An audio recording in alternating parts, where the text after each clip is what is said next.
Hey guys, welcome to PlayStation 4 Year in Review 2014. Look in the description to see the rules for how I made these reviews. I'm gonna hit all of the major releases of 2014. Alright, first off, we are starting off with 2013 because PlayStation 4 came out in 2013.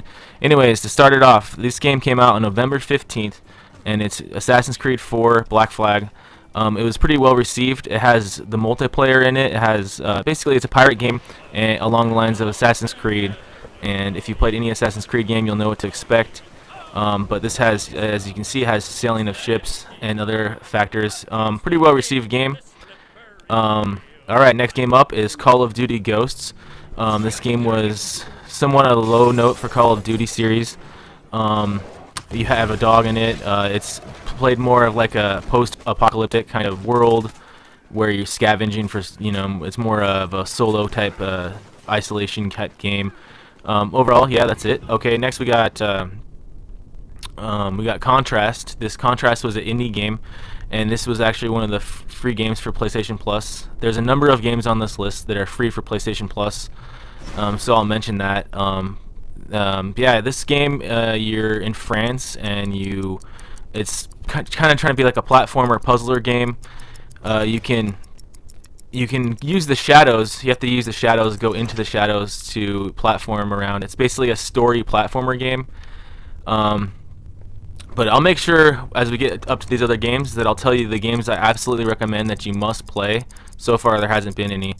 But we'll continue onwards. Okay, that's Contrast. Next we have Knack. Knack also came out November 15th. All these games did. I'll let you know on the date's going to change in the corner there. But yeah, Knack came out.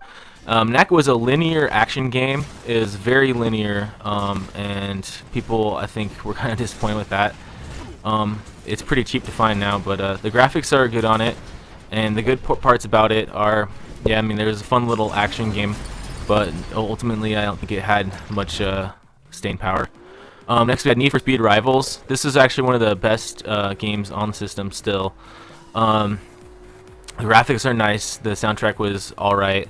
Ultimately, I don't think it was better than Need for Speed Most Wanted, the previous year's release, but it was a good racing game. There's a lot of in this game mostly deals with you can get different types of weapons to attack cops. You can also play as a cop, and you can bust racers. The online I didn't really experience very well, but I played through the whole campaign, and it was a good playthrough. I would say this is a must-play for PlayStation 4. This is the first must-play game if you are interested in racing games. With all these games, if you're interested in them, I mean, I would say check them out. You know what you probably like more than I do, but I'll let you know which games I feel like are must-plays. Okay, next up we got Trine 2. Trine 2 it's a port from PlayStation 3. It's also semi-indie game. It looks really pretty, as you can tell, but yeah, it's a platformer puzzler game. It has good multiplayer aspects that you can figure out the puzzles together. I didn't really play through it all. Lots of these games you'll see PS4 this year. One of the problems I feel like had a lot of games from the PS3 porting over, and it wasn't nothing special. Okay, next we got Don't Starve. It was another free game for the PlayStation Plus, which is really good. Actually, it was one of the better PlayStation Plus free games this year. The style of it is really cool. It's this little cartoony game, but you basically, yeah, you're trying to eat food and survive. You get put into this world, and the style of the graphics you can see is very interesting, kind of gothic kind of style going on. But yeah, you try to get food and you collect items, and you're basically trying to survive as long as you can. And there's all different objectives you can also accomplish as well. Next we got Outlast. Outlast was a survival horror game. Basically, it was another free game for PlayStation Plus. Yeah, as you can see right here, it's kind of got just a moody atmosphere. You get this camera, and you can basically you're mostly hiding from the enemies and trying to sneak around them. There's not very much combat at all. The gameplay, it starts out strong. I feel like this game kind of opened pretty strong, but it kind of got a little weird, and I stopped playing it because it just feel like a lot of games like this year for PS4, they didn't have very good staying power. They were kind of cool and gimmicky, and then they kind of faded fast because the gameplay wasn't up to snuff, I feel like. That's an overall review for PS4 this year. But yeah, here's Outlast, and you know, it's got a couple jump scares and whatnot. But yeah, that's about it. All right, next we got Strider. Strider. Let's see, we're coming into February. It came out February 18th. You know, Strider was made by Capcom. It's a remake of the old Strider games. Well, it's not total. I mean, it is a total re-envisioning of the game. But the game layout is kind of Metroidvania. It's an action platformer game where you explore through the map as well. This is a pretty good game. It's pretty fun. It's a pretty short playthrough. I mean, it was only a $15 game. Later, it was free for PlayStation Plus. But yeah, it's a pretty good playthrough. It's about I think 6 hours, 7 hours, 8 hours around there. But yeah, there's some cool boss fights. There's some cool action. I mean, it's definitely for the platformer type people. All right, next up we got Awesome Knots Assemble. It's a MOBA, a 2D MOBA game. And if you don't know what MOBA is, go look that up. But I'm sure you do. You're gamers. Anyway, so yeah, 2D MOBA game. A very interesting style of a MOBA. It's quite different.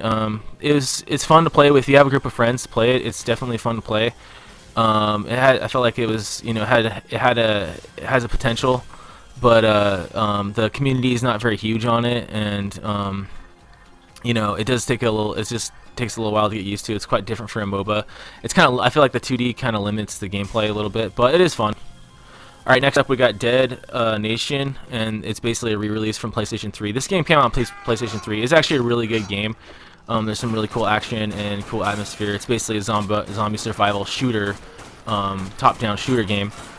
Basically, you're gonna there's a lot of, you know, collecting and getting weapons. You're gonna go around getting money through each level, and you can upgrade your guy. It's really cool on co-op and 2-player and hunting down trophies, whatnot. The thing is, though, this game already came out on PS3, so nothing new really. I think this one was actually free for PlayStation Plus as well, which, as you can see with PlayStation Plus, a lot of the games were ports over from PS3, but still a good game overall. All right, next up we got Towerfall Ascension. Towerfall Ascension was an indie game. As you see, it's a 2D. You're in a like a little arcadey kind of screen, and you're shooting enemies, stomping on them. Basically, you're an archer. You shoot your bow, and you also have to get your arrows back to be able to shoot them again. Yeah, so 2-player is interesting. You can only 2-player on the campaign. The campaign is not very long at all. But the multiplayer is really where this game shines. There's a 4-player multiplayer mode where it gets pretty fun. You can catch each other's arrows, you can shoot at each other. It's really fast twitch gameplay. I wish there was a little bit more variety to it, like different types of classes, but I mean, that's what that is. Alright, next up we got Infamous Second Son. Obviously it's in Seattle, as you can see. The graphics are really nice, as you can tell. Good game.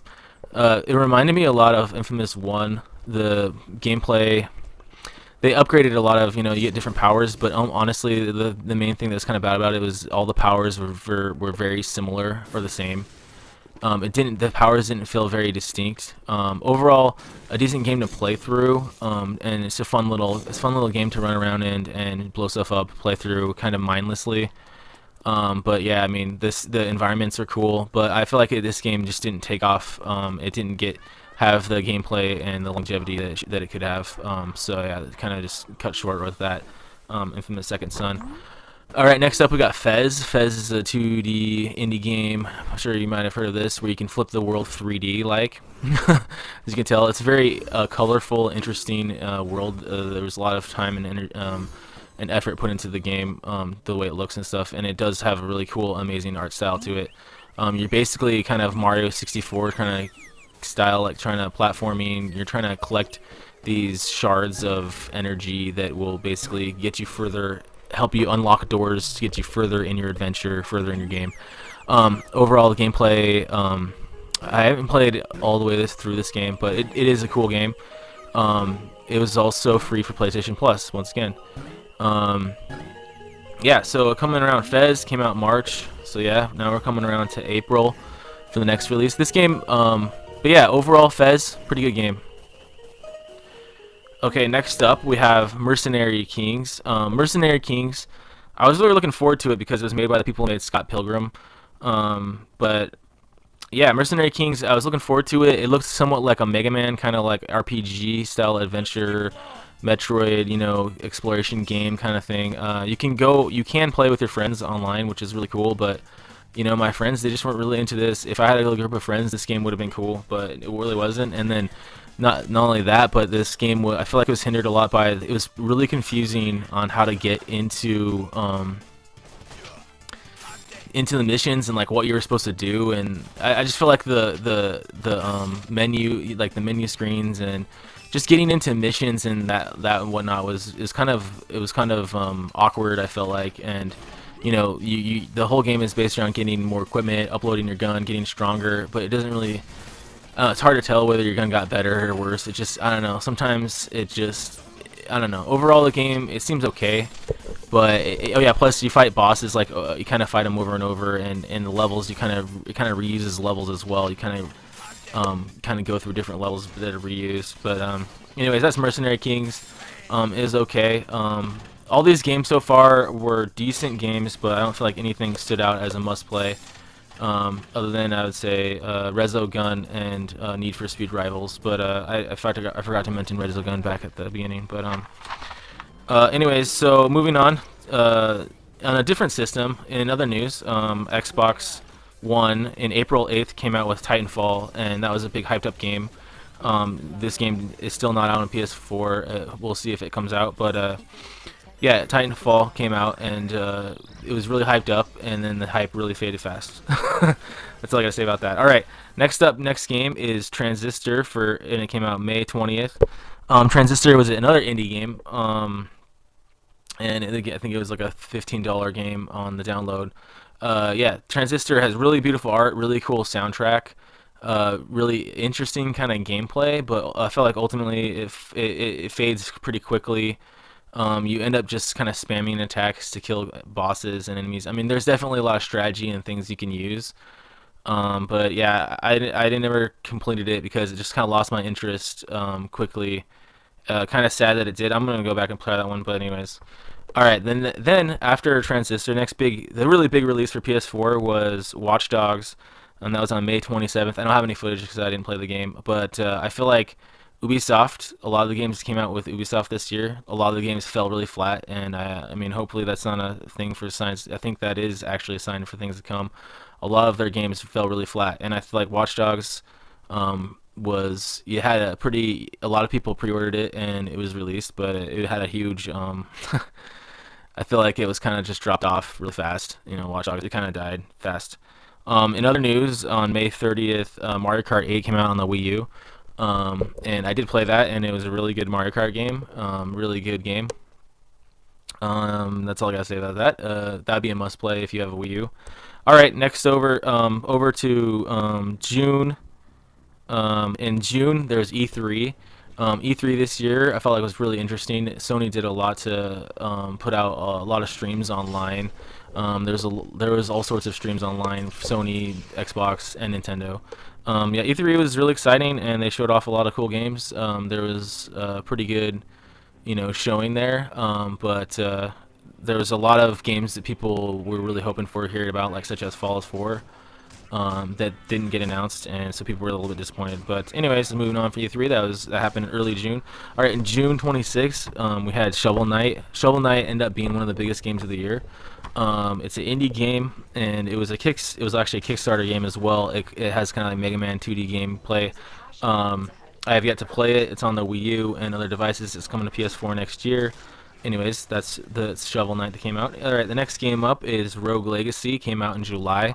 This is an indie game created by two brothers. It's kind of like a Castlevania adventure. You're getting money and you're building up your castle to get stronger.